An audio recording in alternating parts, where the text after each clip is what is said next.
2025-এর test বিশ্বকাপ সবেমাত্র শেষ হয়েছে। এরই মধ্যে শুরু হয়ে গেছে পরবর্তী 2027-এর টেস্ট বিশ্বকাপ চক্র। গত 17 জুন থেকে শ্রীলঙ্কা এবং বাংলাদেশ টেস্ট দিয়ে শুরু হয়েছে 2027-এর টেস্ট বিশ্বকাপের সূচনা।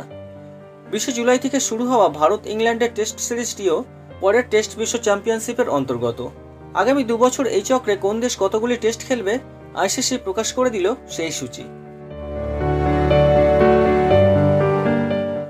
আইসিসির প্রকাশিত সূচি অনুযায়ী ইংল্যান্ড সবচেয়ে বেশি 21টি টেস্ট খেলবে, অস্ট্রেলিয়া খেলবে 20টি টেস্ট, ভারত খেলবে 18টি টেস্ট।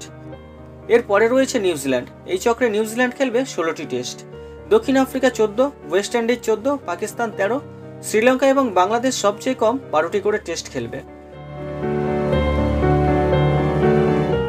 ভারত খেলবে ইংল্যান্ডের বিরুদ্ধে 5টি টেস্ট, ওয়েস্ট ইন্ডিজের বিরুদ্ধে 2টি, দক্ষিণ আফ্রিকার বিরুদ্ধে 2টি, শ্রীলঙ্কার বিরুদ্ধে 2টি, নিউজিল্যান্ডের বিরুদ্ধে 2টি এবং অস্ট্রেলিয়ার বিরুদ্ধে 5টি টেস্ট।